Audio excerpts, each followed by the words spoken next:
What's great, good people? I am back with another video to help encourage, motivate, and support you on your grief journey.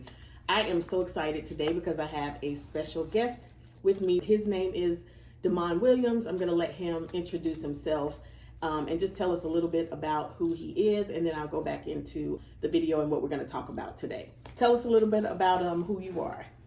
Okay. My name is Damon Williams. I am from Charlotte. Born and raised. I've been in Charlotte, born in 1979 in Charlotte Memorial Hospital. Before it was Atrium Health, so I'm 45 years old. I don't know, I mean, I'm Queen, on the Instagram they call me Queen City Don, so, you know, this is where I'm from, born and raised, you know what I'm saying? So that's a little bit about me, but. All right, guys. So Damon and I have been friends for a long time. And I don't even want to tell my age, but we've been through some highs and some lows. And we are both in the grief club. So not a club that we wanted to be a part of. We did not sign up for it, but that is our journey. And he was gracious enough to join us today and talk about his grief journey. And so I was really excited, not about the topic itself, but about hearing a male's perspective. A lot of times we talk to women about grief, and a lot of times we are emotional and we'll express it, but men don't always do that. So I am grateful again that he was willing to talk to us about his losses and how he has navigated throughout his journey. So I'm going to get a little background first. So I'll be looking at my iPad just so I can make sure that I'm asking all of the questions that I want you guys to hear the answer to today. I'm going to ask Damon how he was brought up and how he was allowed to express his emotions as a young male child. So can you explain to us, like, growing up, when you had different things to happen to you or situations, maybe trauma, and it doesn't necessarily have to be a traumatic situation, but did you feel comfortable in your space as a child to express your emotions as a young boy or a male child? Oh, well, to kind of take you there, it kind of takes me back, right? So, like I say, I'm from Charlotte. I was born and raised on West Boulevard. And I grew up around, you know, I had a young father, you know, and mother. My father, you know, coming from where we come from, you know, West Boulevard is more, you know, there were men around and everything, but the men back then was more like, say it with your chest type men. You know what I'm saying? You know, you couldn't be on no, you know, crying and boy, look here, tuck, you know, stop all that crying. I don't care if you was getting a whooping or something, you couldn't cry. You know what I'm saying? So, you know, so when I had my dad has a lot of brothers, and so my uncles, you know, my uncles was tough, you know what I'm saying? They were street dudes. So, you know, I can't say really, they were really like consciously saying, don't express your feelings, but it was just understood. Right. You know what I mean? It was like, you just don't do that, bro. You know what I'm saying? Like what you acting all soft for? You know what I'm saying? Get back up. You fall on the ground, get back up. Dust yourself off. You know what I'm saying? And you know, get back to it. So that was probably my first experience with my father and my uncles. You know, and even my neighborhood. You know, the boys in my neighborhood. You know, we out there. You know, every day we fighting, and then we back friends. You know. Right. Now, when we did cry, it was because we got mad back in the day. And we used to say, I used to always say, boy, you make me cry. If you make me cry, we gotta put these dukes up, you know. So, I guess crying or expressing my feelings was associated with anger. Okay. More so than trauma. Okay. You see what I'm saying? That's good. So that was my initial, I guess, interaction with emotions. I didn't know they were emotions, but that was my first interaction with them.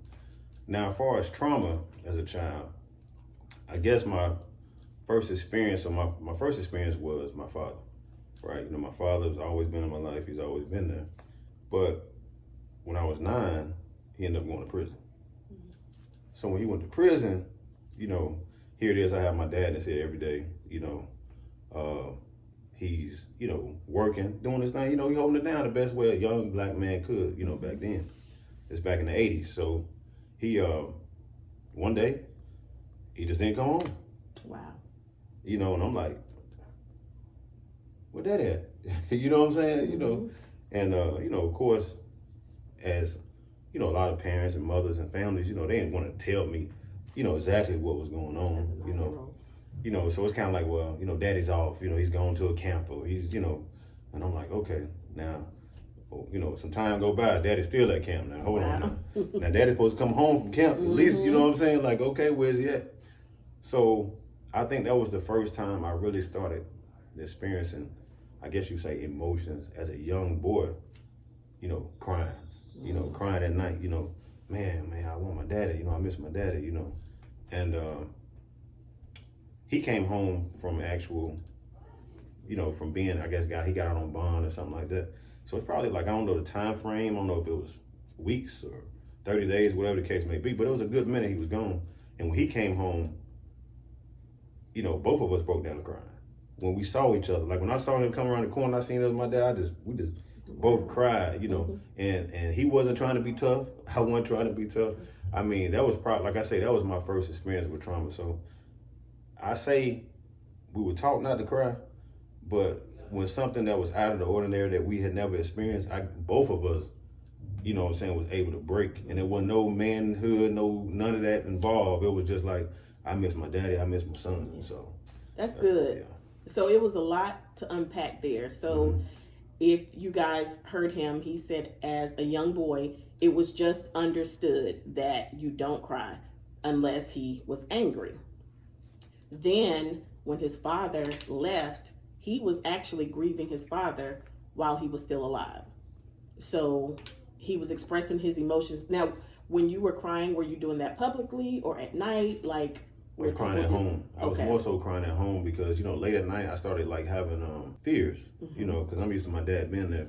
I started having fears at nighttime, like, man, scared to go to sleep. And it was a bad situation, and so that's what most of the time I would cry. So he's crying at night, at home, and again grieving the father that's still alive but away from him. And I can only imagine his father, I'm sure, was grieving being home as well. So that's an early stage of grief outside of death. So he's, trying to be strong, but he's still got this pain inside, which is traumatic, that he's dealing with. But he also said when his father came back, all of that went out the window. Sometimes your emotions just take over and all of that tough guy stuff is out. That's just a little bit of a background of how he grew up emotionally. So if we fast forward to now, where you've had, I'm sure, more traumatic situations to happen or more deaths. Now, we're going to get to Azariah. So today we're talking about losing his son, Azariah. He's right here. And we're going to talk about how he's been able to, go through the grief process as a male, but I'm building a foundation on how he grieved his son. So leading up to Azariah's death, have you had any other traumatic deaths prior to Azariah's death or his passing? Yes. So my first experience with, I guess you say, death or a traumatic death, was my grandfather. Mm-hmm. And again, I was, at this point, my father was still in prison. My grandfather was the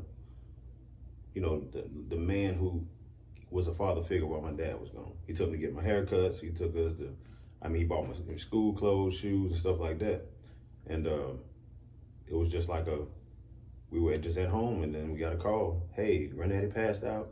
And I'm like, okay. So Mama like, hey, we got to rush over here to Grandma's house. And I'm a kid, I don't know what's going on. So we get over there, and I see like ambulances, and I'm like, okay, what does this mean, And I just remember someone saying that, I just remember something about he was gone or something, And that just, oh my gosh, like, that just did something to me. I just walked around the block and just kept walking. I didn't even go inside the house because I'm like, ain't no way he can't be gone because he was just at the house. He sat on the front porch every day.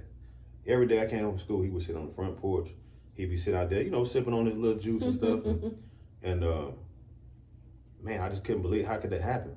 How could you be here one minute and then gone the next? How old were you? I was 13. Okay. 13. So that was my first experience with it. Wasn't like somebody, who, like, if I can't say it would have been better, but for it to be so sudden was just, it was hard for a young child. And I carried that it took like 4 years. It was like 4 years. I remember, so they buried him over by my school. I went to Independence High School. And every time I used to go to school, we rode past the cemetery. Wow. And I remember once I started driving to school, I would stop by his gravesite. And one of the things my grandfather told me, he said, we got into it one day. It's probably like a few weeks before he passed. And he told me, he said, boy, you ain't gonna never do right, you know. And so I carried that, you know. I was like, man, I never really got to really get it, you know, all the way right. And so that's another thing with grief. It's tough when you may not have been on a certain page too. You see what I'm saying? And I remember I started driving, and I would stop by there and I would just talk to him. I know he wasn't there, but I would talk to him and say, you know, Granddaddy, look at me now. I'm doing good now. You know what I mean? I ain't. You know, you said I wasn't gonna never be good. Look at me. You know what I mean? Yeah. When I graduated, I'm like, look at I graduated. Yep. You know what I'm saying? Yep. You know, here's this person that's not even here. No one can see what I'm dealing with. But in my mind, every time I rode past this place, this man is on my mind. Yeah. You know, so yeah, that was the first experience I had with trauma. So at 13, experiencing that and going through this thought process that you're going through, was therapy ever mentioned? Was it ever a thought to you? Did you know about therapy or anything like that could help you navigate some of these feelings? So my first experience with therapy was when my dad went to prison, right? My mom took me to therapy to kind of find out what was wrong with me. You know, I started having anxiety attacks and stuff like that. So that was my first experience. So I was familiar with it. When my grandfather passed, my mom was so broke down. We all were so broke down. None of us, I don't think, had the mental capacity to even go to anything. My mom, I never forget. I think the hardest part about that too was seeing her. My mom's always been strong, you know. Oh, the Lord got this, the Lord got that. But my mom laid in the bed probably 3 days straight. Wow. You know, so I was grieving my grandfather, but I was grieving my mama, feeling so hurt, you know. So we didn't go to counseling then. It definitely would have been something good, but sometimes it's so shattering, you just can't even think to That's do true. It. So That's no, true. I didn't go there. And that sounds really familiar to, I guess, my situation. Most of you know that I started this channel because of my mom, losing my mom. And at the time, I was so devastated that I didn't realize my then 10-year-old son needed help. And I didn't know how to help him because I was still trying to figure out my own grief. And what I chose to do was not deal with it. And so by me not dealing with it, I thought it was better for me not to talk to him about it. So maybe he wouldn't deal with it and he wouldn't be sad. Of course, that was the worst thing to do. But when you're going through grief, you can't always process the right thing to do. You don't know. It's like having a child for the first time. You're figuring it out.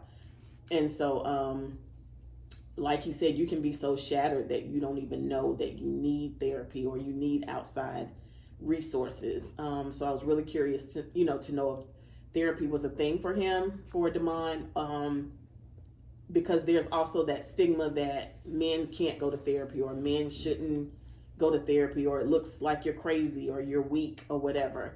And again, this channel I want it to be a stepping stone towards getting away from that, if that makes sense to, and I think now men are starting to accept grief therapy more and trauma therapy, which is a good thing. So since then,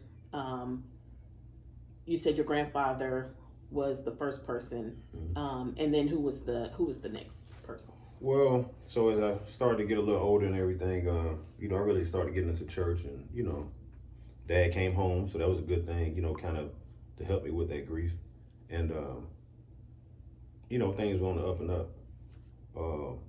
I was going to a church, met a friend of mine named Mario Curry, and his dad was Bishop George Curry, and he was like a mentor to me. He was like showing us all the ropes about God. You remember Bishop, right? Yeah, I remember. You know what I mean? So it's like, man, Bishop was just the cleanest man. I'm talking about not a hair out of place. Just, man, he used to sit down with us for hours and just talk to us about God. Very, fit, you know what I'm saying? And it just looked like everything, was good with him. And just like Granddaddy, got a call. In the middle of the night, Mario called me, D, Bishop gone. I'm like, Bishop gone? How's he going? How? Where? And I went over to his house, and here we go again. You know, somebody here, now you gone. And the same cycle that happened when my dad left and went to prison started again. So I found myself, I felt like I was okay in the beginning because I was trying to be strong for my friend. But then maybe a week or two later, I was at work and I just broke out into an anxiety attack. Wow. It just came out of nowhere. And I'm like, oh my gosh, I'm thinking, I'm not even, the thing is, and this is what happens with a lot of people, I'm not even registering that it's what I just experienced that's causing it. I'm thinking something's physically wrong with me. But one thing that my counselor said, attention to that. One thing my counselor told me when my father went to prison, I never forget this. She said, she asked me a lot of questions about me and asked me, you know, why I feeling like I was feeling. They was trying to understand why I was having an anxiety attack. And she said, draw a picture of your family. So I drew a picture of my family. I drew me, my mom, my brother, and my sister right here. And I drew my dad over here.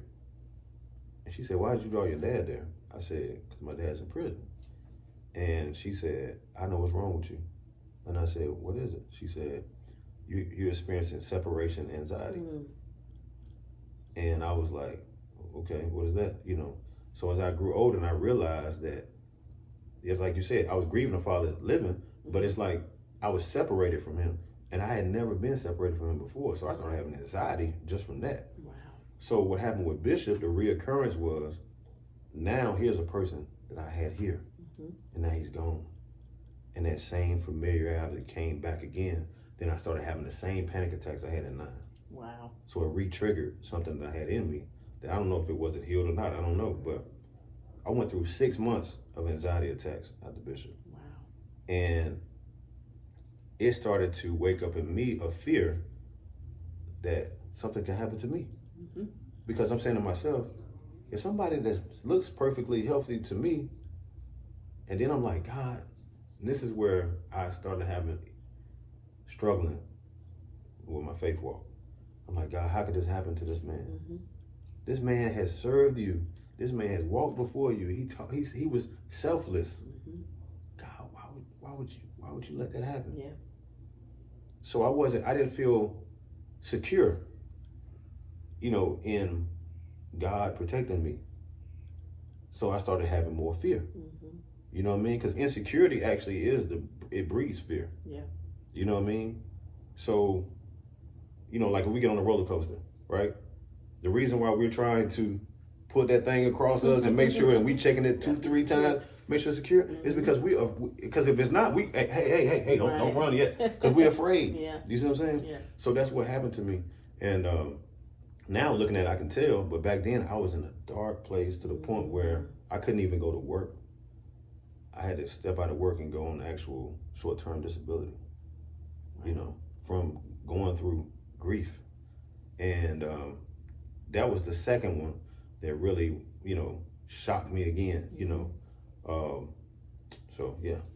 So when my mom passed away, of course, leading up to her passing, I felt the same way he felt about Bishop Curry, because my mom was healthy. She was eating right. She was, you know, fine one minute, and then, you know, this illness started in her stomach, and then it just kind of progressed. But in my head, I thought, okay, well, she's, you know, serving God. She's helping people. She's ministering, like all the things that, you know, we think or we believe should, I guess, have a person that to live forever in our hearts and minds. Exactly. We feel like they should never go anywhere because they're doing all the right things in the sight of God. And so when my mom left, it was just like, I kind of had those feelings like, wow, like if she could go, of all people, like, who am I?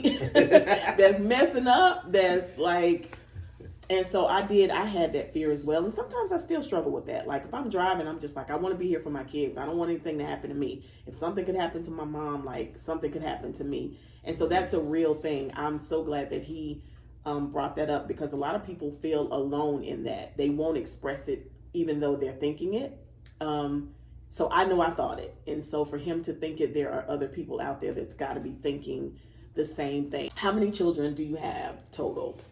Well, total 6. Okay. I had total 6. Yeah. All right, so 6 children. Have you had those feelings about your children, like that something could happen to you and then they would have to suffer? Yeah, I definitely have. Because the thing is like, you think about, what you experienced as a child, right? So it ain't necessarily from a standpoint of like, oh my God, something could happen to me. It's like more like, man, I would never want. And I told my mother, and this kind of jumped into a raw situation. I told her after raw, I was like, I never want my kids. I seen that kind of pain on their face. I don't never want them to experience that again. Yeah. You know what I mean? Yep. Whether it was like me or whoever, it's like I don't want them to. I don't want them to experience that. And my mom's like, well, God, life is life. I'm like, Mom, I understand that, but you don't understand. Like that was the worst feeling in the world to see that kind of pain. So yeah. So I do think about it. Yeah, I wouldn't want them to experience that. Even though you're going through the same pain, if not worse. And I always say there's no rank in grief. There's no, I feel worse in grief. But, if you're going through the process yourself and you're trying to deal with your own grief, but you still want to take that pain from other people. And that was how I felt. I was like, I don't want my son to have to keep feeling this pain. Even now, sometimes I know he's struggling and that he misses my mom. And I'm like, I wish I could take that pain from him, even though I have the same. I definitely understand that. So we're going to go ahead and fast forward into talking about Azariah. So I believe it was last year. We were on camera with Azariah's mother. He passed away in 2019 due to a car accident. And in that video, we talked about triggers and other things in the video. So now we're getting the male side. But yeah, so I'm going to let him introduce Azariah as a kid, and then, a little bit of him growing up and him as a father and son relationship right before he went to heaven. Yeah, so Ra was, I call him Ra, but his name is Sheldon Azariah. But he was Ra from the beginning. You know what I mean? Like, his name, I wanted to name him Christian Sebastian, not Christian Chosen Sebastian. Okay. That was the name I was thinking. I was like, you know what? I'm gonna name my son, But when I seen him, I was like, oh no, he gotta be a Sheldon. You know what I mean?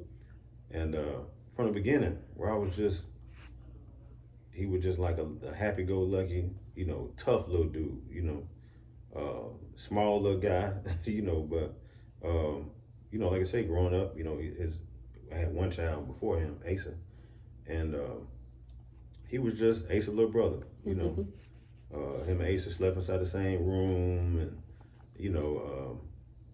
it was like, now I got my 2 boys, and it's like, man, they just growing up together, I had, so he was like a busy little dude. I remember he was never really afraid of a lot. And they used to kind of make me kind of nervous, because I used to always say, man, like if you go to Carowinds or something, he's the type, he gonna take off and go the other way. You're gonna have to find him. And he's not gonna be the one crying and saying, where my mom, my dad, he's gonna be trying to have some fun. Yeah. So we all know kids like that. He was just a tough guy, So fast forward, like I say, he got into elementary, with Mallet Creek and everything, and good student, went to school, very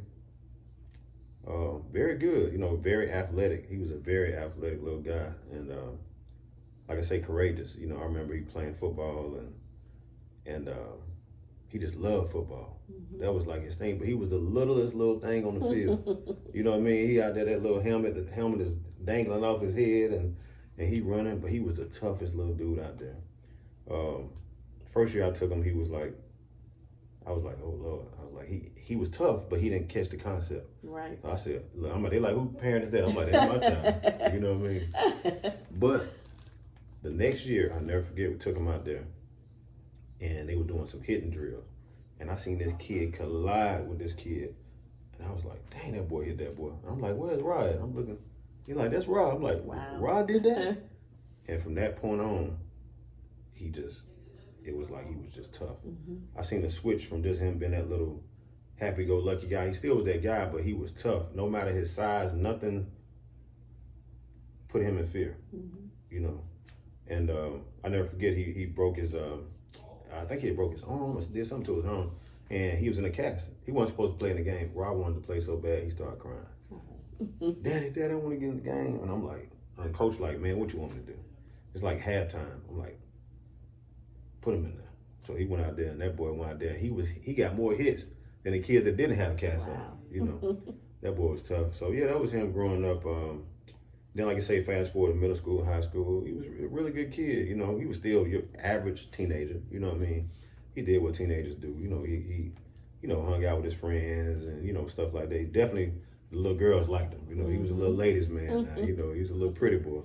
But, yeah, Rob was just a good kid. You know, one thing I can say, you know, me and his mom, you know, of course, we were together. Then we went through split up and stuff like that. And I could tell that kind of bothered him, you know, a little bit. And but, you know, we got through it.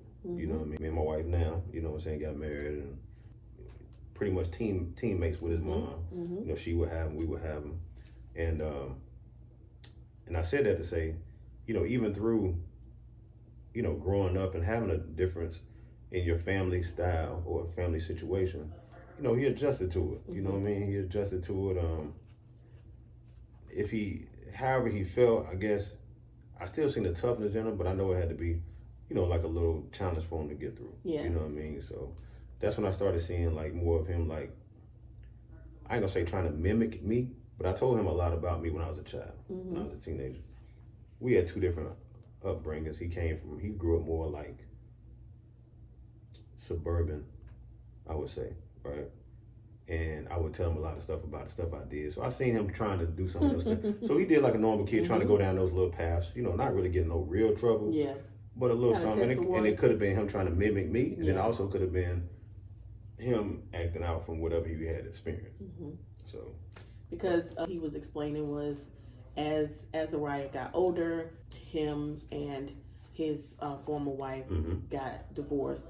And so he could have been grieving that relationship. Like, grief is not just death. Sometimes it can be relationships, jobs, you know, what have you.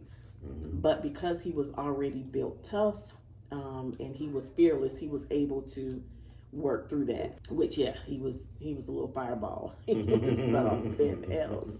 Moving forward, at the age he's trying out things, he's, you know, doing things, but you're allowing him to grow and basically step out on his own. And then take us from there to, you know, where he ended up as far as like school or, career wise or. Well, so like I say, once he went to Mallard Creek High School here in Charlotte, and then once he graduated, he said, well, Daddy, I said, what you gonna do, Rod? You know, he said, well, I wanna go to college. I'm like, man, you ain't really like the, you know, you sure? You know, you don't seem like the going to college type of guy, you know?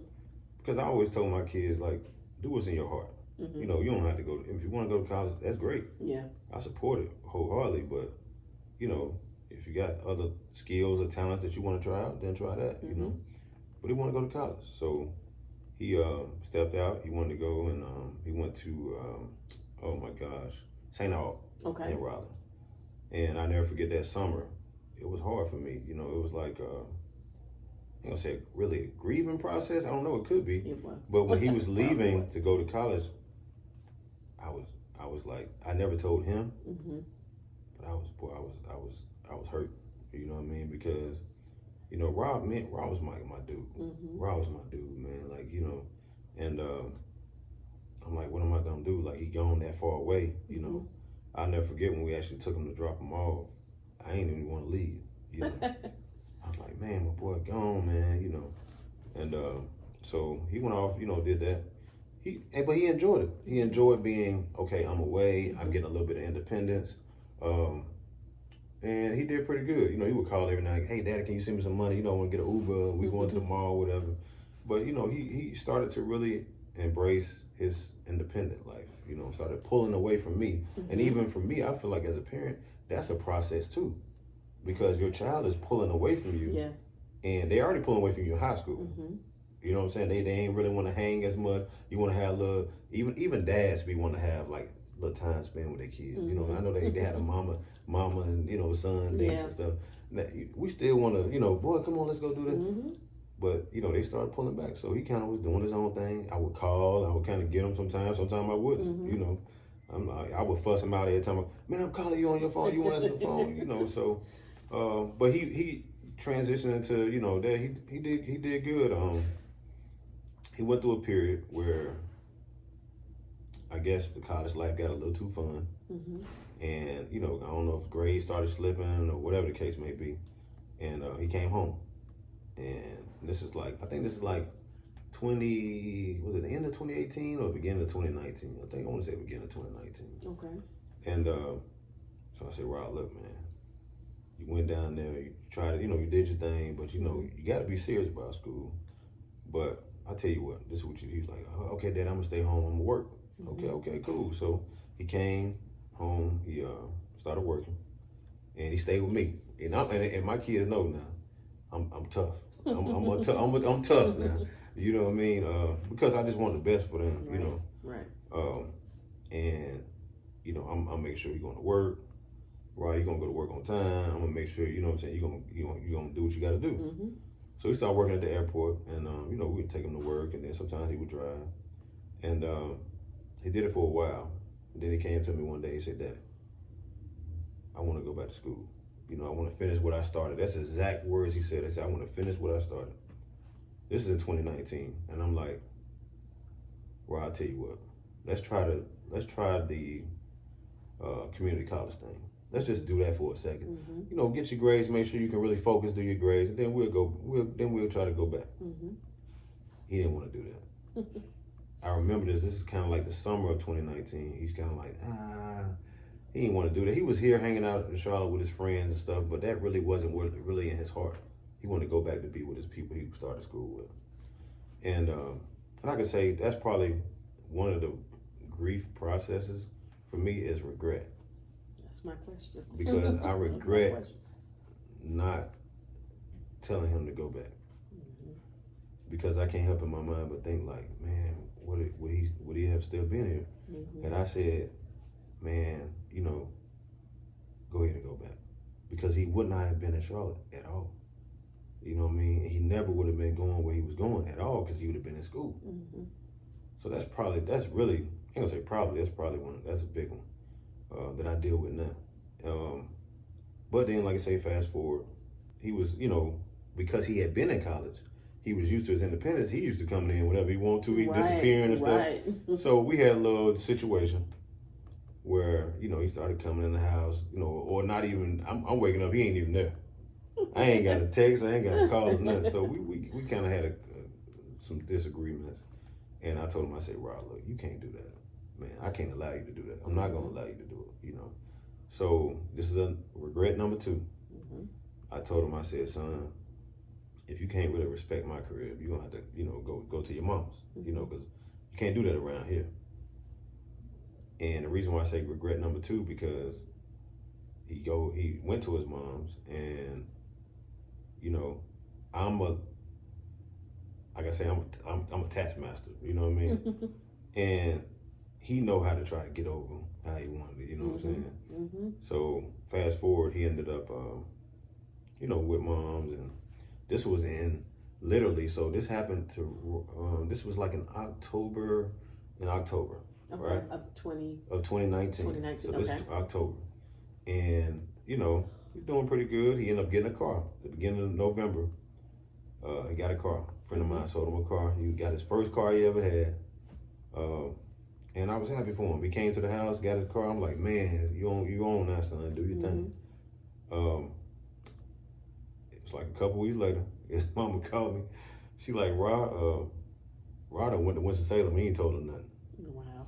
I said, oh, free. Lord, he free. He out here hanging. And I said, I called him. I said, Rob, you cannot just go out of town and not tell your mama nothing, man. You got to say something, He, oh, Pop, all right, Pop, I said, look, man, from now on, don't do that. You know what I mean? So, so that's like I said, November, once he got the car. Friend of mine, good friend of mine, Eric. Eric was actually, he sold him the car. You know what I mean? And I'm like, man, that's what's up. So we got the car. The day that Rod came to pick up that car, which is around like November 8th, 7th, or something like that. Eric got a call saying that his mother had just had a stroke. She was inside the hospital. So we went there. So this is where the grief journey, I would say, started in 2019. We went to the hospital. Eric stayed out of town, but he stayed with me and my family for the whole month of November while she was in the hospital. She ended up passing, I want to say, the week before Thanksgiving. And when she passed, they had the service. Of course, we went to the service and all of that stuff. And they didn't bury her that day. So I saw Ra in between her passing. I saw Ra the last time I saw Ra. Because I was keeping up with him, because we bought the car, but I gave him a little bit of responsibility of paying like a certain amount of the car. Okay.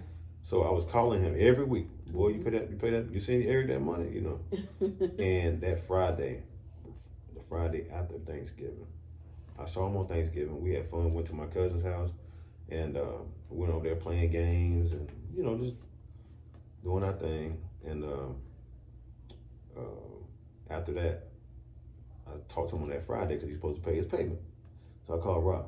Man, you ain't sent the money yet, And I kind of got on him and stuff. That's the last time I talked to him. The Friday. That Friday before Thanksgiving. Friday after Thanksgiving. The day after Thanksgiving. I talked to him that day. He called me back and said, Dad, I sent the money over. Because he had went to the mall. He was at the mall hanging. I said, how you going to the mall and you ain't even paid the bills yet? That's a teenager. And that's the last time I talked to him that Friday. Unbeknownst to me, he got a plan underway, right? Where I got a plan where he want to go out he's supposed to be going out of town. I don't know nothing about it. So, so Thanksgiving is past, Sunday comes, and so Sunday comes, and my mom called me. She's like, yeah, Ron on his way to Atlanta. I said, on his way to Atlanta. This is the no fear little football. This the no fear. Remember, the no fear. Not afraid of anything. I said, Atlanta. I said, what is the boy going to Atlanta for? Oh, he want to go to some show. I said, okay. So she tell me, whatever was going on. I'm like, I kind of got upset because I'm like, I had already kind of told him how I felt about certain things and certain places he didn't need to be, and you know what I'm saying, and I guess he say, well, look, I ain't gonna say nothing to you about it. I'm not gonna tell you. I'm not gonna tell you. So I was like, and the first thing I told my mom, I said, okay. And I didn't really get nervous though. I didn't get no fear. I was just like, you know what? I said, that boy, I said, he just, you know how these kids are, they hard-headed. I said, Mom, I said, the only child that I have that scares me. She said, who? I said, Rob. I said, he scares me because he's not afraid of nothing. And that's what I told him. I said, but it's all good. I said, he already gone. There's nothing I can do about it now. Got off the phone. Bad feeling. Like, oh man, something don't feel right. It just don't feel right. So I just kept praying the whole day. I'm praying. I'm like, okay, Lord, what should I do? I can't call him where I probably could have got him to turn back around. Or me, in my crazy day, because I had some crazy days now. In my crazy day, I probably would have drove up there where he was at and made him come back to Charlotte. But this time, I was like, I'm not gonna do it. I've talked. I've already said what I had to say. I'm not doing it this time. Regret number 3. You know what I mean? And I didn't. I did what my mother and them taught me to do, and what I learned, from the word. I prayed. I dispatched the angels. Lord, dispatch your angels to protect me. I prayed a good prayer that night. You know what I'm saying? Traveling mercies there and back, Lord. Yeah. You know what I'm saying? And I did all of those things, and I said, he gonna be all right. I done prayed. I said, I'll talk to him about it when he get back. And I never forget. So Asa come over to the house that night. He said, Dad, you know where I went to Atlanta? Wow. And I said, yeah, I know. I know. I said, son, I'm gonna tell you like this. I said, all I can do is just try to talk to y'all. Try to tell y'all what I think y'all should do. Y'all grown. Ain't nothing I can't make y'all do nothing. I said, but you know what? I said, like my mother told me, I remember these words I told him. I said, I just got to wash my hands, man. I know ain't no blood on my hands because I tried to tell y'all. And I let it go. The next day, I was working from home. It was like about 12 o'clock, I'll never forget. I was supposed to get on a call. And I told my boss, I said, I'll take this conference call for you. She said, okay. My phone started ringing, and I'm like, what? It was Rob's friend. And I'm like, why are you calling? What's going on? Then the phone kept ringing. I'm like, let me answer this phone. So I'm like, what's going on, man? He's like, Pop. I'm like, what's up? He's like, man, something wrong with Shelly. They call him Shelly. Something wrong with Shelly. I'm saying, what? I said, what's wrong with him? You know, because I'm not thinking nowhere in my mind am I thinking anything is wrong like that. So I'm like, what's wrong with him? He's like, oh, well, something happened.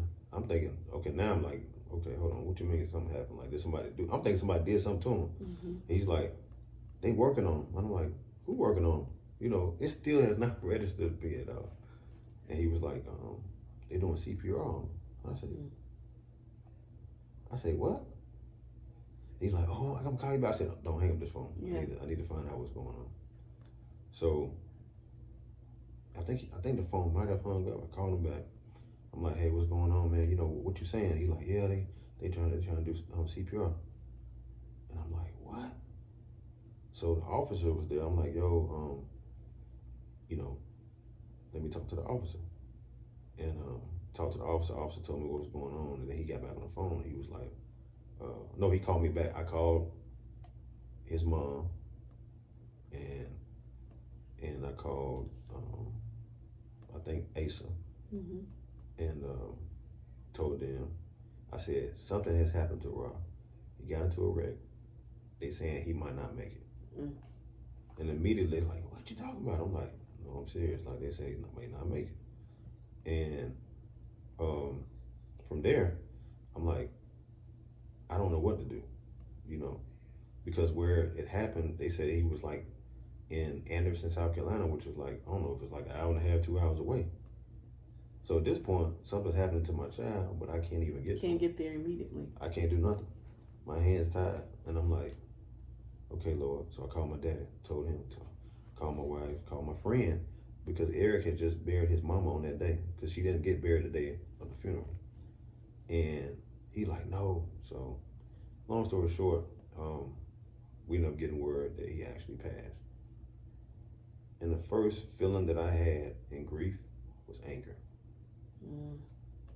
I got so mad that I couldn't even move, you know. And I went to the living room, and everybody came to the house. The people come. They're like, come on, man, we gotta go. Everybody calling, meet me. I'm on the highway right now. I told them I'm not going nowhere. Where do you think that anger came from? Do you think, because I remember you saying as a young boy, your way to show your emotions when you cry is if you're angry.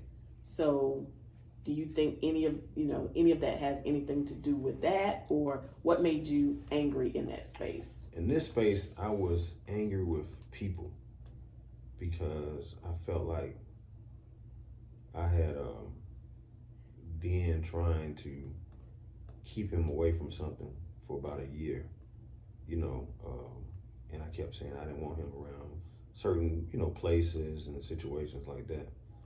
And I felt like nobody was really hearing me. And I felt like I was, because I have been a tough, you know, dad and stuff. And I feel like everybody was like, oh, your dad's, like I was overreacting, or I'm doing too much. You know how Damon do too much. And I was so tired of that stigma about me. And now here's something that Damon was doing too much about, that he actually wasn't doing too much. I was trying to say this the whole time, and I felt like the boy that was crying wolf, I felt like nobody was hearing me. Yeah. So now here we are. In the space that you were trying to prevent. Now everyone wants me to go run. I can't do it. So I told them, no, y'all go. Because ain't nothing I can do for them now. Y'all go, because guess what? I was doing too much. I'm upset. I'm mad at everybody. And see, that's very, very interesting to me, because that is an emotion that I've seen people show later on. So it's very interesting that that was his emotion immediately. You know, that anger and the thought process of, this is what I was trying to prevent. A lot of times when you have space to sit and think, then this is what comes up later. So that's very interesting that his came out in the very beginning. And then he mentioned some of the regrets, which is a question that I was going to ask him, but he named 3 of those. What about your friend that sold him the car? Did he have any regrets about selling him the car? I know he was dealing with his own grief, so that's a lot to process. Yeah. His mom, and then, you know, this happening. Yeah. Of course, it didn't have anything with him selling, you know, to do with him selling the car. But did he have any regrets, or? He didn't really express any regrets about that. He was just so, because he had been around Rod since Rod was born in this world. Mm-hmm. He was just so broke, like me. It was like we didn't even get to. It was so shocking. He may have, you know, we never even got on that conversation, you know, because that day started for me, a whole year or 2 of just out of it. Yeah. You know what I mean? So, but no, he never did. He never expressed anything about it. I remember when I got the news from Azariah's mom's cousin. At the time, I was actually on my way to pick up my daughter. She was a baby at the time, maybe about 6-8 months. And when I got the call and we were told, well, I was told that Azariah was hurt. It was like, I heard it. It didn't register. It didn't process. So I just kept saying, what do you mean? And she was telling me, she was saying it, and she was crying, but I was numb while she was telling me. I was just listening. I'm like, okay. And then she was like, are you driving? I said, well, I'm pulling into my daughter's daycare. Give me a minute. And it was almost like she was telling me he went on vacation. Like, it did not register, because in my head, this cannot be. Like, this sounded so far-fetched. As a matter of fact, when I got the phone call, I thought something had happened to his mom. So it wasn't until I walked in the daycare, and I don't know what my face looked like, but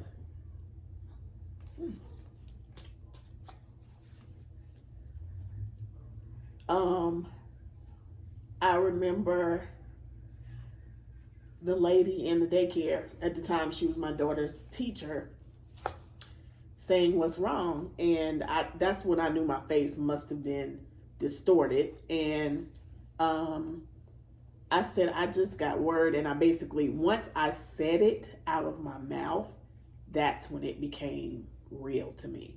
But prior to that, I don't know, it didn't register until I actually said it out of my mouth.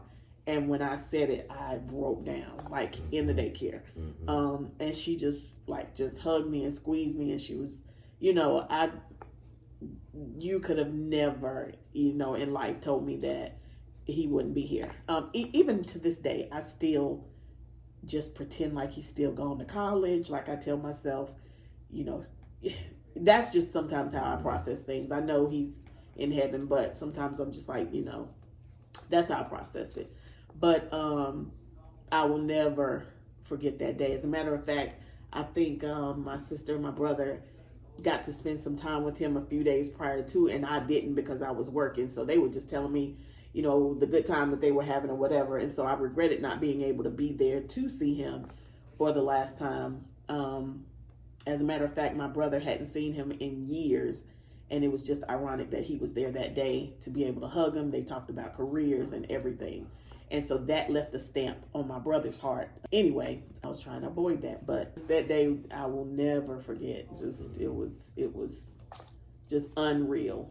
How did that affect, or did this affect your marriage? Because he told us that he has a blended family. And did this affect your marriage? I know sometimes grief can it can change you so much that you're reacting to other people in a different way. You don't even realize that you're reacting a different way. And so you don't have to get personal, whatever. Yeah. But did that affect the people around you, your family, your marriage, things like that? Well, yeah, it absolutely did. Because, it affected every relationship I had, It affected my relationship with everybody, Because remember, the first thing I had was anger, right? I was mad at the world, And the first day, I literally just heard my son pass. I was so angry. When I was a little boy, I used to cry because I was mad. But I was so mad this time, I couldn't cry. And the first time I dropped a tear was when my sons came home, and I couldn't tell them. They came home from school like normal kids supposed to come home from school. You're not supposed to come home to hear something that traumatic. No. So when they go back into the room, they're like, "Hey, everybody," and then someone takes them back into the room, and all I could hear them do was scream from the back all the way to the front. And I just walked outside, and I wasn't necessarily crying at that point. It was more the hurt from hearing from my kids. And first time I cried about Rob was the next day, because I was so angry that night. I remember drinking a lot. I was just like, I was trying to get this thing off of me. It was the next morning I woke up, and I was inside the bathroom, and I just fell on the floor and started screaming. I screamed like, the worst. I never heard myself scream and cry like that ever. And my aunt and all kind of people just holding me down, because I'm just like, I woke up the next day. It's like the day before wasn't real, but I woke up into the real. Yeah. When I woke up, it was real. It's here now. This is your reality. And I say that to say that from that point on, when I got up off that floor, I wasn't good for nobody. So did it affect it? Yes, it did. It affected, in a way where I was so broken. I was like my mother. When my mother broke down crying, and for 3 days, and she couldn't do anything, I was hurt.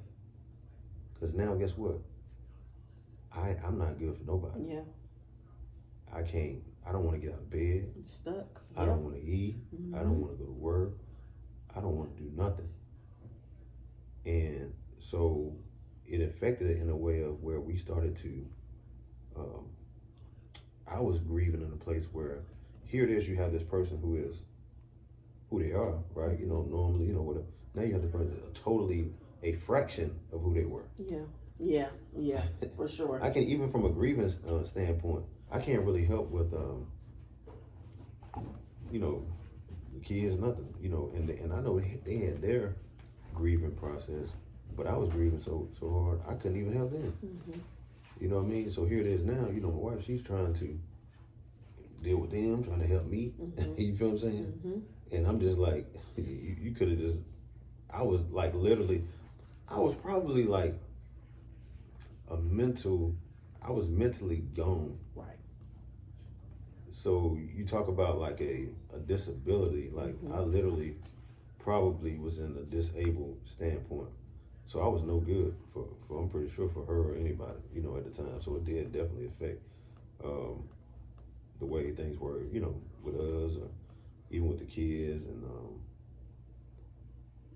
and yeah, it definitely did. But more than anything, it really affected my relationship with God. That was the biggest relationship that was broken, was my relationship with God. Because, go ahead. Sorry.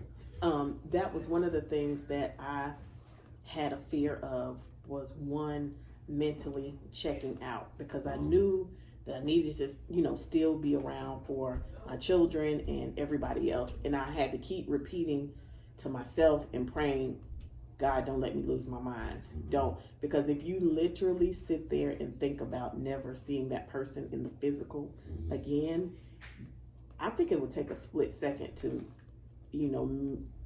you'll lose your mind. Like Literally. you can literally lose your mind. Like this person, like you were saying, that's here one day and the next they're not, and they are a part of your life and your everyday conversation, and it can kind of take you out of here mentally. So I definitely get that, and I'm gonna let him touch a little bit on the self-medication for as far as he's comfortable with. Mm-hmm. So tell us about that, like how you felt like that helped you or didn't help. Right. Self-medication. I started again. Now my friend is grieving too, right, from his mother.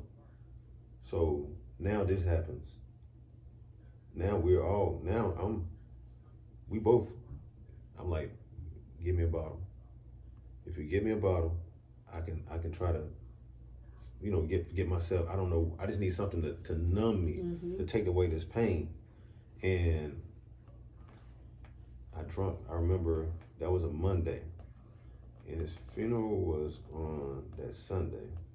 So in between then, I got drunk every day. Now we're planning a funeral for my son. I mean, that's something that it's like, I'm planning a funeral for my son. And I remember going to the funeral home, and I gotta see my son. I go there, we planning, but it's different though. See, with a child, it's like, it's my child. And I feel like as a man, this is where the grieving for a man, I would say, was different.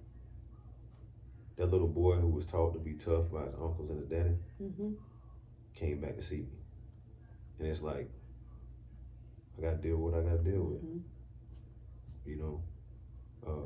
So when I went there to go plan the funeral and everything, they had just, he was just there. And I'm like, I gotta see him. And they're like, man, you sure you wanna see him? He's not even, they haven't, did whatever they do. And I said, man, I gotta see my son. I got to see him. Because now I'm like, I gotta deal with what I gotta deal with. Was that for you to stamp in your head and your heart that it was real, or what was the reason for seeing him right then, or how were you processing that thought to see him right then? It's a very weird thing, but it was like, it's my son. I've been his father in life, and now I'm his father even in his death. That's really good. And I was like, and I remember walking inside the room and seeing him there. And I was like, man, Rob, man, what are we doing here? Like, how did we get here, bro? But I remember saying, I was with you in life, and I made sure you're straight. I'm gonna take care of you in your death. You know what I mean? And I'm like, I'm gonna be here for you. So even though he was gone, seeing him felt like I could touch him. I was, I could touch him. I could rub his head. I could rub his legs, rub his arms. So it felt like, weirdly, it felt like kind of like comforting to me. Yeah. I had a lot of self-medication to get, in between that point, after that point. But then I fast forward to the day of the service. I wasn't gonna go. I was like, I cannot go. And this is where I would say for anybody grieving, you gotta do what is best for you. I agree. Because I'll never forget this. I mean, the car's on the way to the house, and I haven't got dressed. And everyone's like, hey man, you got to go. Even my dad was getting on me like, man, come on, man, you got to go, man. Why are you doing this? I'm like, Dad, I can't go. I'm like, I can't go. Because I went to this funeral home more than once. And one time we went there, I guess once they, family came in, and I saw him, I just sat there and just rubbed him the whole time. I could have literally stayed there the whole night because I was able to still be there with him. Yeah. But in the day, knowing that this is, I'm going to say my final goodbye, I don't want to go. I don't want to do that. My sister when my mom was still in her house, she had passed away in the house. I got the news on the way to take my son to school, but when we got back,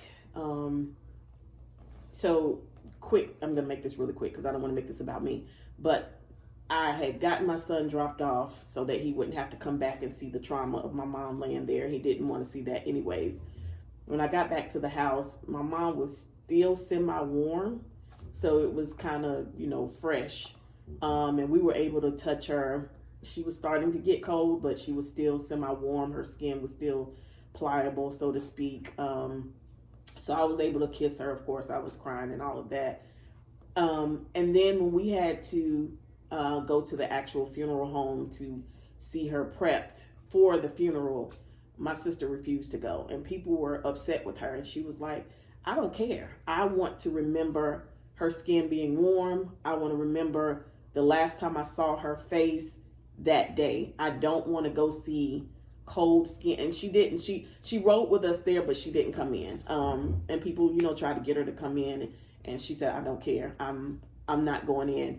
And like he was saying, you can't allow other people to enforce upon you what you feel is best for you. There was also a time like I kept trying to get my sister to watch videos of my mom after she had passed away. I kept a lot of pictures and videos, and I would say, you should watch these because it makes me feel better. It makes me feel like mom is still alive. And she kept saying, no, I don't want to see those. I felt like because it made me feel better, it would make her feel better. And that was not her story. That would make her feel worse. So again, that's a good point. We can't try to force people to do their grief journey how you're doing yours, or vice versa, because it doesn't work for everybody. Everybody's journey is totally different. I say this all the time. If a billion people are grieving, if everyone lost their mother, if everyone lost their son on the same day, at the same time, the same way, we would all still have a different grief story. So it's never the same. So I want him to, go ahead and finish what he was saying leading up to the day of the funeral, because I remember still being in disbelief because I'm like him. I knew I had to go to the funeral because protocol tells you that you have to show up. I remember looking, and that day was so vague, but I remember us being dressed up, and I'm like, why are we dressed up to celebrate this horrible day? I just was so frustrated. And same for Azariah. I remember thinking, I love the navy blue theme, but I'm mad that I have to put on this to go celebrate my nephew. I looked at him like a nephew. I just did not want to do it. And I remember trying to hold it together, but being angry, seeing his face on the screen and seeing the tribute, and just like, this is not the way things are supposed to go.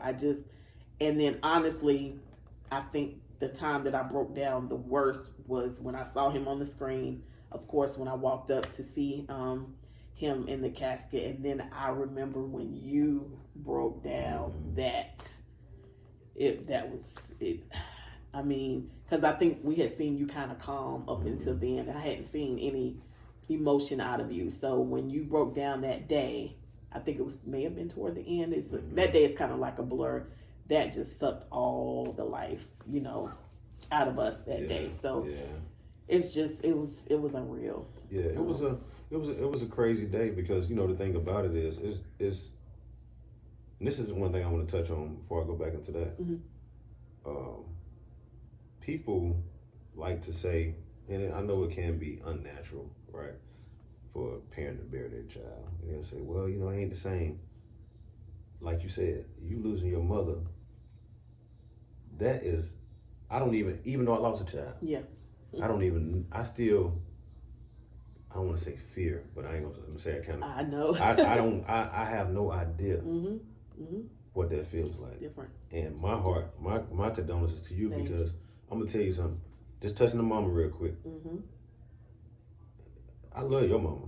You know what I'm saying? Yeah. I'm talking that New York accent, that strong, woman that just like knows God and just like keeps it 100. You know what I'm saying? Like Reverend Patterson. You know what I'm saying? And I will never forget me even hearing about it. And I was like, that was another one. Come on, Lord. Yeah. For real, Lord. Like, yep. I had some like, questions. What's going on here? Questions, because see, this is the thing. People like to act like we're not supposed to ask why. And that's the thing about grief too. Like, what you gotta understand, it's gonna be a lot of people gonna try to say, "Don't do this, don't do all these rules." Yeah. You can't tell someone how to grieve. You can't tell someone what not to feel or how to not feel towards their faith, whatever the case may be. Yeah. You're not in that situation, so you cannot say what they should be doing and should not be doing. And this is another thing. When people are feeling down in that grief, and I know people trying to encourage you and stuff like that, but I mean, I had people trying to shout me into happiness, and I'm like, I don't want to shout right now. No, you know what I'm saying? I don't feel like shouting. This is not a shouting moment for me. No. And I know, oh, he's in glory. Oh, he in glory. Okay, that's cool. I'm glad you're happy, but I'm not happy. Yeah. Yeah. Because people say, and this is the thing, we got to be so sensitive to God and know what to say and when to say it. Yeah. Well, he's in a better place. Well, I want him here. Yeah, better places with me is what you're thinking. I want him here. So that was something I had to learn how to just let go in one ear, out the other one. Because I know people are trying to be nice and they're trying to say what they feel like they're supposed to say. And this is the thing we got to clear out of our things. All of the cliche sayings, we got to get rid of these cliche sayings because grieving is a thing that is like Job, right? Because I became very acquainted with him. And one thing I said at the service, and my mother told me someone got upset because I said this. I said, I can't see God in this. And I'm like, somebody's like, well, he shouldn't have said that. Was I supposed to lie? I don't see God in this. I can't, there's not a scripture you can give me to make me see it. I don't see God in this. You know, this boy, 19 years old, he was, you know, he's pursuing his college stuff and he's working and I can't see God. And there's a lot of us out here who can't see God in that grief. Where is God in this? Because guess what? The reason why I said that was I did everything. What happens when you do everything that you were taught to do? You pray the right prayer. Yeah. Some people out there right now pray for their mother. I'm pretty sure you did. I know you did because that's what your mama taught you. So you done prayed. A good prayer. You just know God is gonna heal. God gonna turn this thing around. Yeah, this person may be on life support, but I know God gonna do it. Or this person, you know what I'm saying, God gonna protect my son because I prayed and dispatched his angels. Yeah. And you get a call. You go. Yeah. That's real. And, you know, sometimes we as Christians have to be really careful because even in the Bible, and I said this in another video, Jesus himself grieved and he had questions for his Father. So God already knew we were going to ask the questions. He knew we were going to have the questions. We're human. We're in human bodies. Sometimes we can get super spiritual because we're not in that situation at the time. But if the script was flipped and it was you, you would have questions as well. So I always felt like God welcomed our questions. He knows we're going to be angry. He knows we're going to be upset. And I definitely had questions. You know, I just knew my mom was going to get better. She had been at death's door when I was a little girl. I remember bits and pieces of that where the doctor told her she wasn't going to live past the next day. And here we are 40 plus years. And I'm like, okay, yeah, he did it before. So this is nothing when she had a day to live. And so I thought, you know, she was going to get better. In my mind, I thought she was going to get better. So when it didn't happen, I'm just like, well, what happened this time? You know, why didn't she get better? You got people out here who are just full of crap that's still living. And this stupid, dumb sickness come on her and take her out in 6 months. But anyway, but I felt like, we can ask questions. We can have concerns. We can express to God how we're upset or how we felt or how we feel like this should be this way. And, you know, this cliche, don't question God, like he said, needs to be thrown out. You know, you got to try to support try to support the way you can, but the best way to me is when you don't know what to say, if you just come there and just sit with the person. Just say, I'm here. I'm here. I don't know what to say, but I'm here. You know what? And I learned from that. Now that I've, experienced it, I'm able to tell other people, like, I had a cousin that actually literally lost his daughter a year after Rob in a car accident. And she was around the same age as Rob. Wow. And I told him, I said, cuz, however you got to grieve, I don't care if you got to fall on the floor. It's going to be days where you don't want to get out of bed. It's going to be that. I said, do that. You know what I'm saying? Because just know that, God's gonna pull you out. But I can't say when the pain is gonna go. That's right. Because everyone's time is different as far as their grieving process.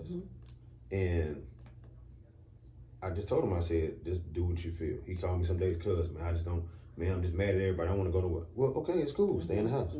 You know what I mean? Because at the end of the day, one day you're gonna come out the house. Yeah. One day you are gonna smile again. One day you are gonna be able to do these things, but it may be 6 months, it may be a year.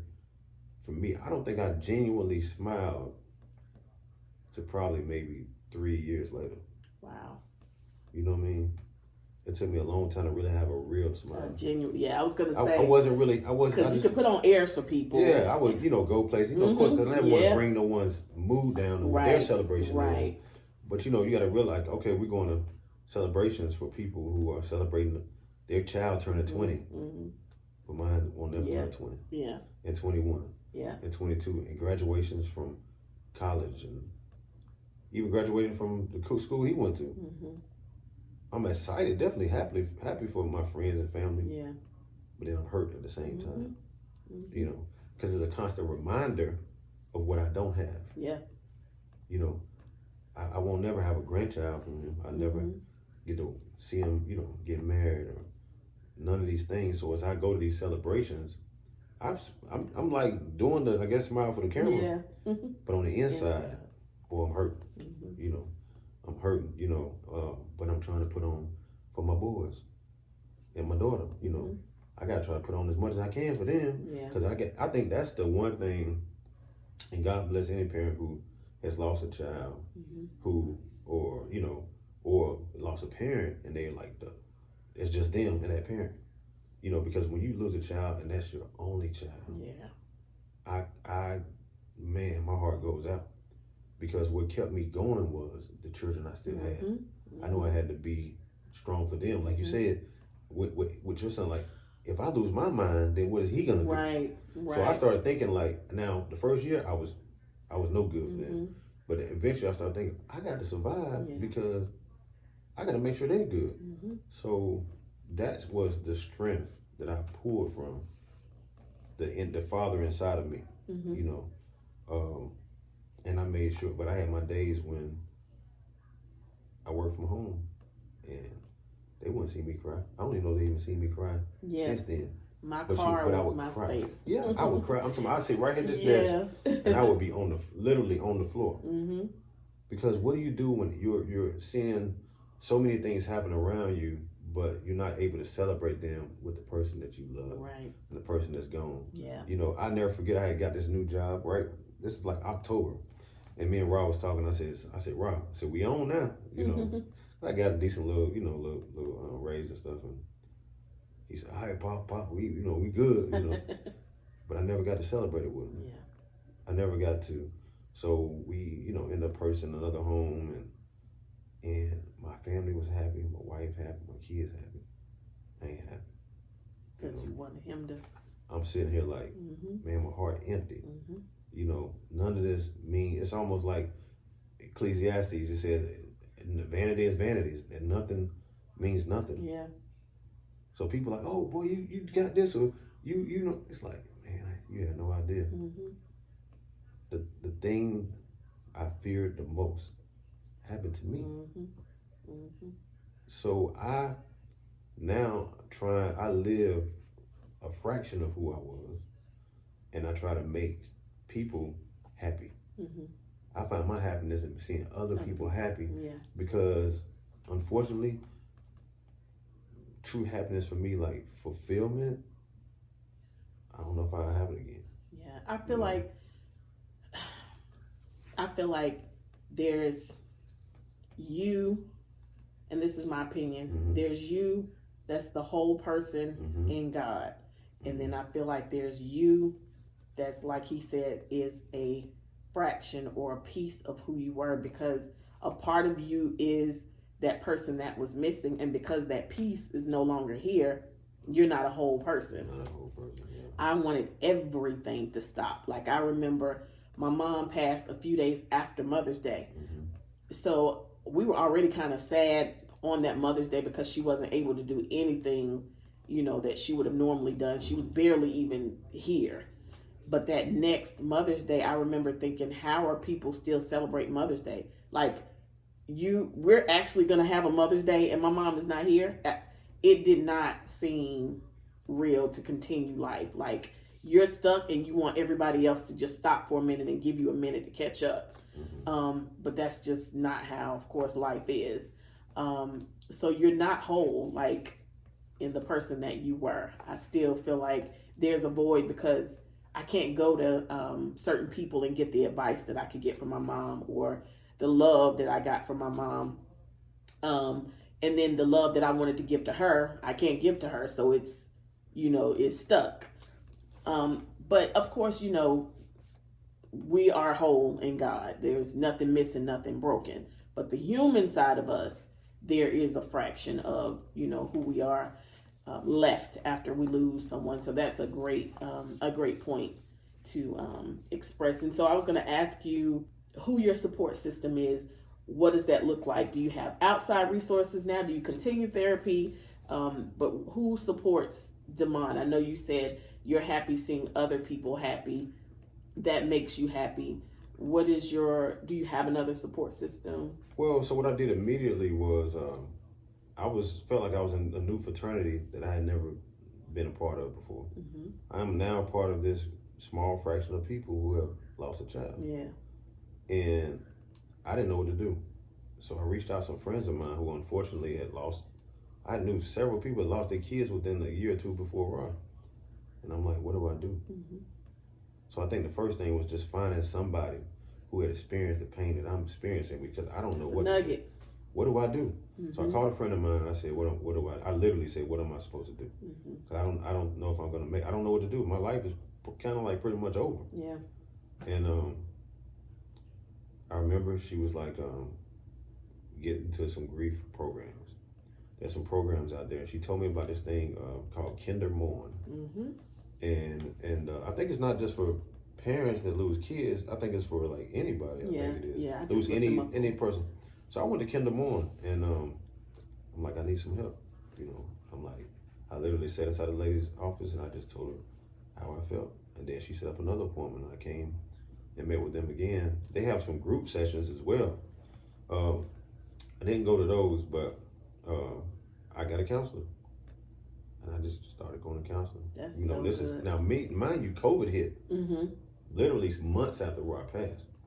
So now I can't even grieve to the point I can't even get out an outlet for me to be able to get out of the house when I need to get my mind. I'm stuck inside of the house. Now I'm dealing with this grief, and I'm dealing with something that's going on in the country. So I was doing virtual visits because they wouldn't come meet in person. And it really was helping me a lot, you know. So my support system there was counseling. My wife, of course, she tried to support me she definitely supports me 100%. But I don't, at times, and this is what I had to understand, I wasn't really giving her a fair shake at it because she didn't know how to support me. Because it was one minute I was this way, then the next minute I was that way, then the next minute it's this, and it's like I'm running her all different types of ways. It's tough. You know what I'm saying? People, You know, she like today I might want to be held, and then the next day I might be like, no, don't touch me. You know what I'm saying? Or the next day I might be like, why you ain't saying nothing to me today? You know, you see him going through there, and then the next day I might be like, don't say nothing to me. You know, so shout out to the caregivers, because it's almost like you're a caregiver. Yeah, literally. It's a caregiver. Yeah, because what you're doing is you're trying to comfort someone, and you're doing it in your natural, but really in that moment, God is the only one that can really truly comfort that person. So I went through again upset with God, so I couldn't even get comforted by God because I wasn't accepting See? of his comfort. Mm-hmm. You know, see, some of the things that I blamed on God, Mm-hmm. it really was me because I was like, where was you? Why you let me go through this? But but you didn't want to come to me because you were upset. So I abandoned my faith. It says that when we're not faithful, it says he yet remains faithful. Mm-hmm. So he remained faithful even though I had dipped. You know what I'm saying? That's good. Guys, I have a video that I'm going to put out a little bit later, and he's basically all up in my video. But it's basically talking about the blame game. And also, I have another one that's going to be talking about being a control freak. Because what it looks like is we want God to be in control. And we're like, here, take control, take control. And then when something happens to us, we're mad at God and we blame him. And it's like, okay, but I'm in control. You told me to take control. So you kind of got to think about it like your kids. They get mad at you for stuff. And it's like, you know, you won't let me go to my friends, or you won't let me do this. And you know what's best for your children. They wake up every day knowing they're going to eat. They have somewhere to live, that the bills are paid. They trust you to handle everything until you tell them no, or until you take something away. Then it's like, no, you don't know what you're talking about. You don't know what you're doing. So it's like, are you going to let me handle this or not? No, God doesn't desire for us to go through all of this pain. That's not what he wants for us. But while we're going through it, we have to trust him that he's in control. Even when we're blaming him or we're mad at him like we do our parents, he's still in control. I got you. So, yeah, like that's the next two videos that's coming out that I did want to touch on, because he's so right when it comes. You're mad at him, but you still got to come to him for that comfort, because he's going to be there. Like, he's going to be there, and he can fill that void that no one else, you know, can. So that was really good. Were you done with the support system part, or? Well, so it was that. It was the counseling, and then, you know, friends. Like I say, the friends who had experienced what I experienced. I mean, I think I blew their numbers up all the time, because I kept saying, "What do you do now? Yeah. You know, what about work? You know, what did you do about work?" Because now, I think you have to take some sort of time outside of work. That's just my opinion. You know, so I had to take time off. They told me how to go through that process, what to, you know, talk to my job, what to say, you know, when I go to the doctors, like to really get me to a place where I can literally start my healing process. Because I'm not, like I said, I was no good for my wife. I wasn't no good for nobody. Definitely wasn't good for a job. You know, I would have been fired probably in 2 weeks. You know. Yeah. And so my support system was them, and then I would also say, finally, when I heard a message one day, I wasn't listening to any scriptures. I didn't want to read the Bible. I didn't want to pray. I didn't want to go to church. I didn't want to hear nothing about God. Because again, the blame game. I blame God. Because I did what you told me to do. You said pray, and I prayed. You said dispatch the angels. I did that. What happened? Right? And I went through some period of time with that. But I needed God, though. And I heard a message, Pastor Stephen Furtick. It was a message called, "This is not what I pictured." And the message talked about how we picture things in life, and how, you know, things happen that were not what we pictured. I pictured my child being here. I pictured me being able to do these things. My life I never had this this was never in my preview. Right. And he talked about, what do we do when things turn out not the way that you pictured it? And he was speaking to me, because that's how I felt. Yeah. And that was a lifeline to me, which opened me up to returning back to God and understanding that God is not your fault. We have, he said that the thief comes but to rob, steal, kill, and destroy. I come that you may have life. I had to forgive God. Now, when I say forgive God, not saying he did anything wrong, I know, but I had to forgive him in my heart, to say, God, you know what? I forgive you for, this is what it was. God doesn't cause the situation. But when I went through Job, because that was my favorite chapter, because he's the only person in the Bible, other than David, that can really identify with me. Because David lost a child. You know, Job lost children. And I'm like, But the same thing with them, it's like, you know what? It says that Job didn't charge God with any wrongdoing. Mm-hmm. He said, naked I came into the world, naked I leave. He said, blessed, he said that the Lord has given, the Lord has taken away, blessed be the name of the Lord. Mm-hmm. But the thing that I had to forgive God for was allowing, he doesn't cause it, but allowing it to happen. Mm-hmm. Yep. You see what I'm saying? Yep. And I'm like, because I never, when I went through Job, I couldn't understand, why would God say, consider my servant Job? You know what I mean? Mm-hmm. Why would he say, have you considered him? And then he says, I'll take my hand back a little bit. But it was really challenging or testing his faith. I couldn't understand that. So I had to forgive God in my heart, mm-hmm. even though he didn't, like I said, Job said he didn't charge me with any wrongdoing. I had to get to that place. And once I heard that message, I opened myself up and I started getting support at church. I started getting support by telling my testimony. Mm-hmm. This is what I went through. That's so helpful too. As I started telling it, I'm like, then I started realizing as my words were coming out of my mouth that I'm telling people, but God was with me through it. I wouldn't even be here. I would have been lost my mind. I would have, you know what I'm saying? I would have gave up by now. Mm-hmm. I would have threw in the towel. I wouldn't even be here to be able to talk to you. I've been in the insane asylum. Mm-hmm. Had it not been for the Lord who was on my side. Yeah. You know what I mean? Where would I be? So now I'm seeing my words are coming out of my mouth, declaring and speaking what was really happening the whole time anyway. Yep. You know what I'm saying? So he was there from the beginning. He was there through the next years and everything.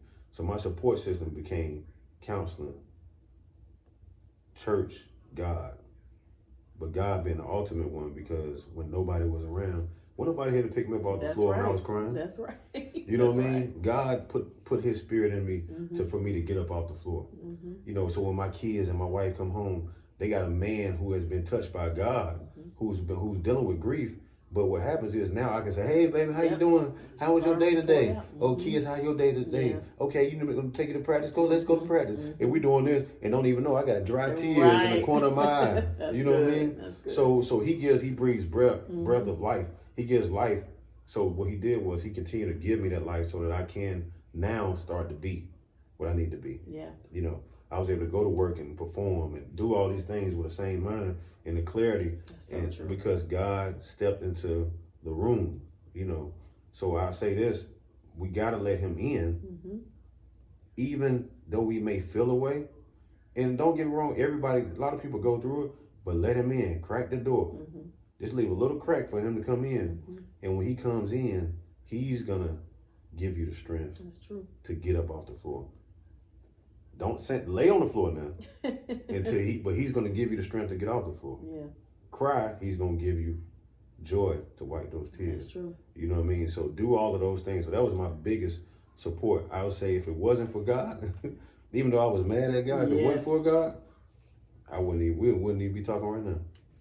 And those are some of the cliches that I do like, that mm-hmm. I've heard. I could have lost my mind. I used mm-hmm. to hear that all the time, and I'm mm-hmm. just like, who in the world is always about to lose their mind? Like, it just sounded so corny. Even in the songs, you're singing them and you're just like, but it became so real to me mm-hmm. because I'm like, I'm that person. Like, mm-hmm. I feel like I was a split second. I even encouraged another friend of mine who had lost her father. I remember crying on the phone with her and I said, whatever you do, just tell yourself, I'm not going crazy. Mm-hmm. I'm not going crazy. Because you can go crazy. Like, that thought is just so overwhelming sometimes. And so those type cliches, I can stick to now. And it's 100% accurate. Mm-hmm. I could have lost my mind. And it was something else that you just said. I can't think of it. It'll come back to me. That I wanted to harp on, which is another point that I'm going to do in another video. But so if I think about it, I'll come back and then but the last thing that I wanted to talk about is, how do you memorialize Azariah today? So I know some people go to the grave side and they'll, sit with them, but it doesn't even always have to be anything that major. Like, I said in another video, like I keep my nails blue sometimes. Of course, I wear my mom's picture. Sometimes I wear blue tennis shoes. Just little things that people would never know why I'm doing it. But I can look at my hands and say, my nails are blue, I'm thinking about my mom, you know, or I can pull this up in the mirror, or I don't have my shoes on today, but my blue Converse, like I love Converse, and shout out to Converse, but my mom's brand color, her ministry colors were blue. So I constantly keep her in my memory and in my thoughts. So how do you keep Azariah's memory alive? That was one thing that I feared. I didn't want people to forget him, and I didn't want to feel like I was forgetting my mom. Just because sometimes you can start to feel happy again. You can start to smile, and you're like guilty. Like, am I forgetting that person because I'm happy again? I didn't want that. So these videos are one way that I want to keep my mom's memory alive, by sharing with others. And like he said, to continue to talk to people, letting them know about Azariah. That's helpful to them. And I don't want to ramble, so I'm going to let him answer that. But how do you memorialize? Well, you know, kind of like this, you know, I see him every day. You know, when my wife, that was one of the greatest gifts she gave me. That. She had a friend of hers to paint this portrait, and I think she gave it to me. I don't know if it was my birthday. I want to say it was my birthday. That's awesome. Right after Rob passed, or either Father's Day. And no, it was a tough gift when I seen it though. Ooh, I can't. But yeah, so like I say, I see him every day, as you can see here in the house, and I got him and my grandmother here on the wall, and both of them are now gone. You know, they literally passed a year apart. Wow. And then of course he's here. You know, I keep him. He just around. You know, make sure I have so many. And these are, like I say, I remember that picture right there. I remember when we all met at Mama's house to do the all white picture. You know what I mean? So, you know, those are things that it just keeps me happy. Like you say, you know, I got them here. You know, the first thing I bought was I went and bought one of these. Yeah. And you know, so I feel like he with me. Like when I go to work every day, I don't care what I'm doing. I take this, I put it on every time. Me too. And I tell people I was never a jewelry person before, but I do that because I'm like, you know what? It made me feel like I got him with me, you know. And I go places all the time, and people always ask me, "Who's that on you?" You know, and I talk about who is that. So I think that's the major thing, you know, everywhere. So his story is all over. I went to CarMax a few weeks ago, and the lady just looked. She said, "Like the necklace, you know, who's that?" It's my son. You know, I told her all about Ra. Yeah. You know, I even have all cultures, different cultures, ask me, you know, and I tell them about him. You know, so that's how I keep him alive. You know. I don't try to, and everyone does things differently. I used to go to the gravesite, and I found that to be a place of relapsing for me. Okay. I started relapsing a lot. Like the last time I went, a friend of mine came in town who he was at the funeral, but he hadn't been to the gravesite, and he wanted to go. It's like last year. We went out there. I couldn't even drive home. You know? That's another nugget. I felt like I was because when I left the gravesite that day of the funeral, I don't know what it feels like, you know, to lose your breath or pass or whatever you call it. But I literally felt like I was about to die. Yeah. Like when I got inside the car, I was in the back seat. My friend Eric was driving, and me and my wife was in the back seat. And I literally felt like my breath was leaving me. Like it felt like it literally did leave me. And I remember looking like, oh my God, I can't breathe. I cannot, like this is not an anxiety attack. I really can't breathe. I feel like I'm gonna die right here. And I felt that same feeling when I left. And I said, I can't do this no more. Trigger. I can't do this no more. So I have not been out there since that day. And no, I went one more time. I took my wife out there. And she told me, she said, both of us were so broke down. She said, I can't do this no more. She said, please don't bring me back out here. Yeah. And I just haven't. I can't do it. So I know, like I say, some people do that. So even with it even hurts too much for me to do the balloons. Yeah. I can't do any of that. Yeah. You know, and like I say, this is a very deep situation. Me and this boy was like I got, like I say, 6 kids. Love all my kids. Me and this boy here, we were different though. Yeah. You know what I mean? and it's just it's deep, you know, and I can't really do the things that, you know, I see that, you know, a lot of people that do keep people going, you know what I mean? Some people it's good to do. We did it with my grandmother. We did, you know, I can't do it. Yeah. You know, so. That shows how different each process is. Like, again, it's grief, but it's a different process. And, you know, I don't know how many people will see this over what time span. I feel like this is evergreen content that you can watch 10 years from now and it still help you. So, you know, hopefully in the future, people will get nuggets from this and be helped. And I haven't really spoken about this much because it's a touchy subject.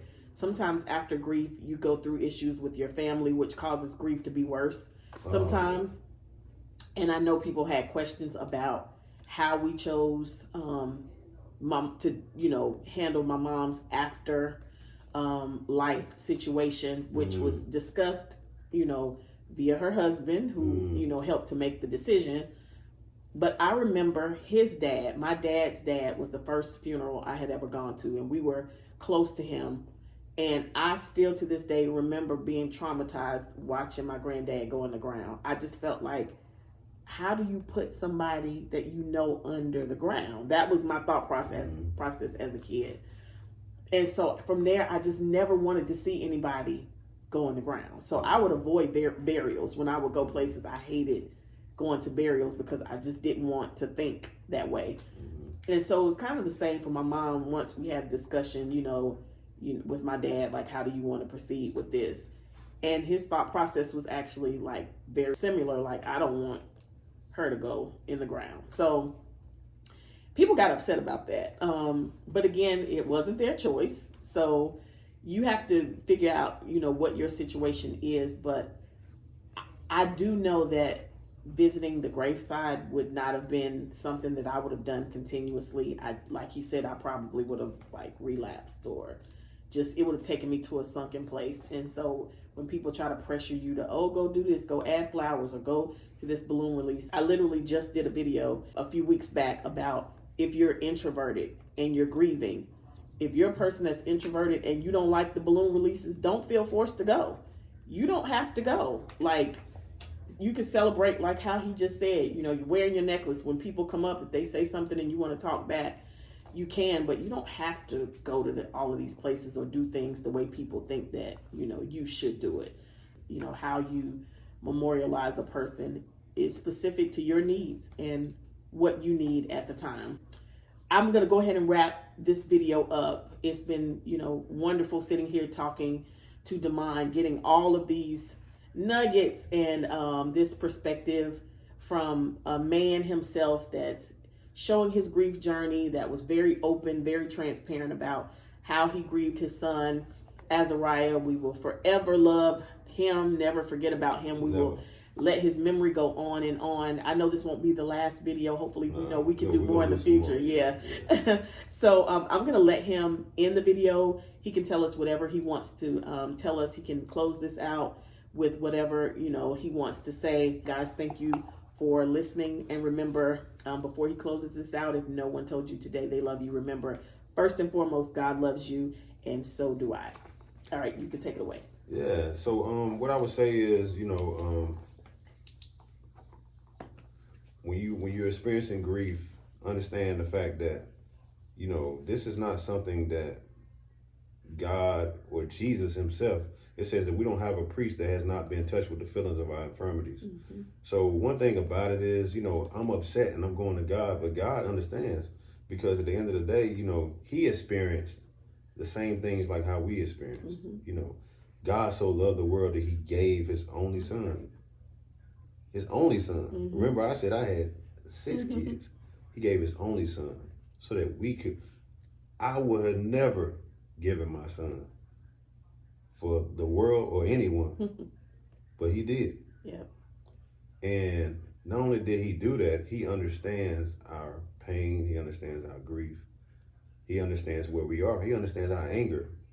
So, you know, every process of grief, whether it be anger, whether it be regret, whether it be, you know, oh, I wish I could have been there more. Whatever those things are, give it to God.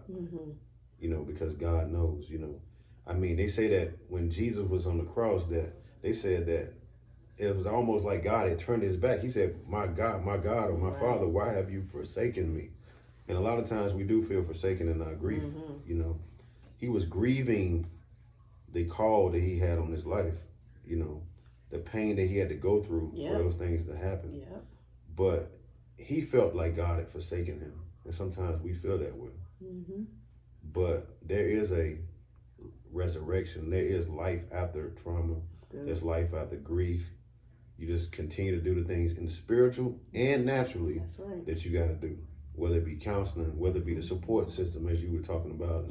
You know, whether it be whatever those things are, do those things. But ultimately, know that God is there for you. God is with you. His Holy Spirit will comfort you.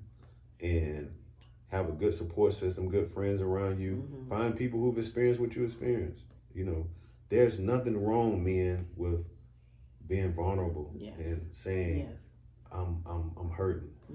You know, cry on whoever shoulder you got to cry on. Because I did it many nights and I still do it. You know, get on them knees and go to God, old school.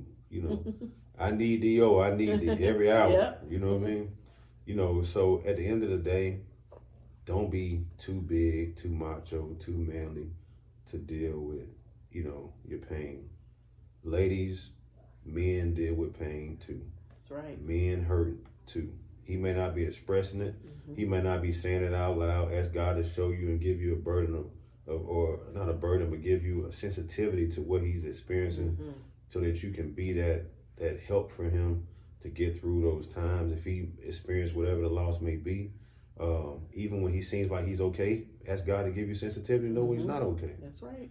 You know, so, you know, just saying just to be there, because like I say, we sometimes don't know how to express like maybe, you know, others maybe know how to express. But if you just continue to be that help and that support and lift them up before God, it would be an awesome thing to really help the family be together after grief, right? Because as Lisa mentioned, sometimes it can affect families. And we don't, the thing is, we got to learn how to end the cycle of breaking the family apart. We already lost a piece of the family through grief. We already lost a portion of our heart losing this person. And I've seen so many friends who not speaking to their siblings, upset because of how one person grieved and they didn't grieve, or they did it this way, or they memorialized the person this way, or they decided to do this with the person's, you know, after the service, or why they do mama like that, or why they do daddy like that. We got to go back to God, and we got to remember we all we got. That's right. You know, so I just want to pray and just say, you know, Lord, be with whoever this person is looking at this video, whoever this man is out here, or woman, or child is experiencing grief. And we just pray that God will strengthen you and will heal your heart, and that the Holy Spirit will comfort you. In Jesus' name. In Jesus' name. Amen. What a great way to end the video. I didn't expect him to do all of that, but that was amazing. It was needed, and I hope you guys got great value. All right, so we will talk on the next video. See ya.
Kick it.